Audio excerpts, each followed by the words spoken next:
वहीं प्रदेश में कोरोना का एक बार फिर से प्रकोप बढ़ता दिखाई दे रहा है। पहले त्योहारी सीजन और फिर शादी की धूमधाम के बीच जयपुर में सर्वाधिक केस सामने आए, जिसमें चिंता की बात यह है कि स्कूली बच्चे भी संक्रमण की जद में हैं। इसके बाद चिकित्सा विभाग ने सतर्कता बरतनी शुरू कर दी और चिकित्सा विभाग में खलबली मच गई है। ये रिपोर्ट देखिए। प्रदेश में कोरोना की एक बार फिर दस्तक दिखाई दे रही है। कुछ दिन पहले जहां राजस्थान में एक्टिव केस 20 के नीचे आ गए थे, वहां पिछले एक सप्ताह में 64 से ज्यादा पॉजिटिव केस चिन्हित किए गए हैं। इनमें भी सबसे ज्यादा 50 से ज्यादा केस राजधानी जयपुर में सामने आए हैं। चिंता इसलिए बढ़ गई है क्योंकि इनमें 3 स्कूली बच्चे हैं।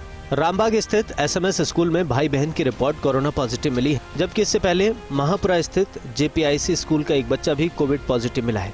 स्कूलों के 100% क्षमता के साथ खुलने के साथ ही बच्चों में संक्रमण ने चिकित्सा विभाग की नींद उड़ा दी है। हालांकि चिकित्सा विभाग के अधिकारियों का दावा है कि वे स्कूलों में भी स्क्रीनिंग करवा रहे हैं, लेकिन पिछले कटु अनुभवों को देखते हुए उन्हें भी चिंता हो रही है। बच्चों की सैंपलिंग स्कूल में की गई थी।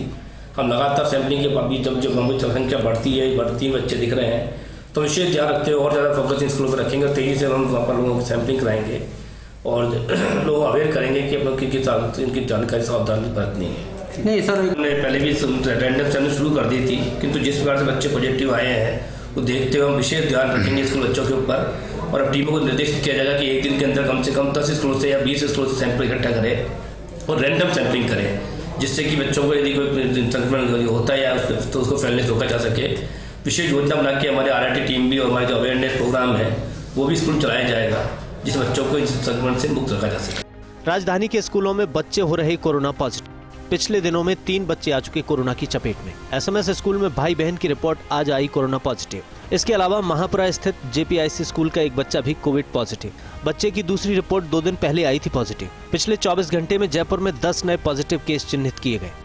अलग अलग तारीखों में केस की बात करें तो 9 नवंबर को 9 केस आए, 10 नवंबर को 2 केस आए, 11 नवंबर को 4 केस मिले, जबकि 12 नवंबर को 17 केस, 13 नवंबर को 11, 14 नवंबर को 16 केस मिले तो 15 नवंबर को 5 केस सामने आए। जयपुर में सामने आ रहे केसेस ने चिकित्सा विभाग के अधिकारियों को चिंतित किया है। असल में 9 नवंबर से लेकर आज तक की बात की जाए तो जयपुर जिले में इन दिनों में 54 कोरोना पॉजिटिव दर्ज हो चुके हैं। इन 54 पॉजिटिव में से 29 मरीजों को कोरोना वैक्सीन की दोनों डोज लग चुकी थी, जबकि 6 मरीजों को वैक्सीन की 1 डोज लगी थी। ऐसे में चिंता यह है कि कहीं कोविड वैक्सीन के बाद हुई एंटीबॉडी की क्षमता कम तो नहीं हो रही। रूप से पिछले कुछ दिनों में कोरोना केस में बढ़ोतरी हुई है और पिछले 9 तारीख से देखें तो हम 54 पेशेंट अब तक कोरोना का केस पॉजिटिव आ चुके हैं। इसमें से 39 केस ऐसे हैं जिनको दोनों वैक्सीन डोज लगाई जा चुकी है। 6 लोग ऐसे हैं जिनको सिंगल डोज वैक्सीन लगाई जा चुकी है और 4 ऐसे हैं बच्चे के सहित मिलाकर जिनको वैक्सीन नहीं लगी है और 6 केस ऐसे हैं जो अनट्रेस्ड है, जिनको ऊपर सरकार को हमने एड्रेस करेक्ट करने के लिखा है।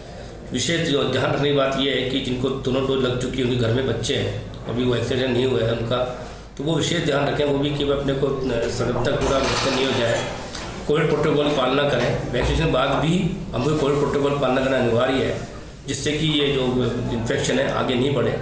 लोगों का कोविड प्रोटोकॉल पालना करें, घर से बाहर जब भी जाएं भीड़ का हिस्सा बने तो अपना मास्क का उपयोग करें, बार जयपुर में पिछले एक सप्ताह में सामने आए कोविड मरीजों की चौंकाने वाली रिपोर्ट। 9 नवंबर से 16 नवंबर तक जयपुर में सामने आए कुल 54 नए पॉजिटिव केस।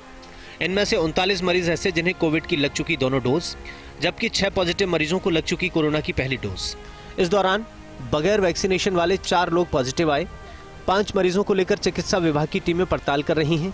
इस तरह के आंकड़ों ने एक बार फिर सवाल खड़े किए हैं। चिंता इस बात की है कि वैक्सीनेशन के बाद भी लोग पॉजिटिव कैसे हो रहे हैं। वैसे तो कोविड की तीसरी लहर की आशंकाओं को देखते हुए चिकित्सा विभाग अलर्ट है। वैक्सीनेशन के साथ ही सीरो सर्विलांस के जरिए लोगों में एंटीबॉडी का स्टेटस भी पता किया जा रहा है, लेकिन चिकित्सकों के मुताबिक जिस तरह से लोगों ने कोविड प्रोटोकॉल की पालना में अनदेखी शुरू की है, उससे कभी भी कोविड की बड़ी दस्तक सामने आ सकती है। ऐसे में उम्मीद है कि लोग इस गंभीरता को समझेंगे ताकि कोविड के बढ़ते संक्रमण को रोका जा सके। फर्स्ट इंडिया न्यूज के लिए जयपुर से विकास शर्मा की रिपोर्ट।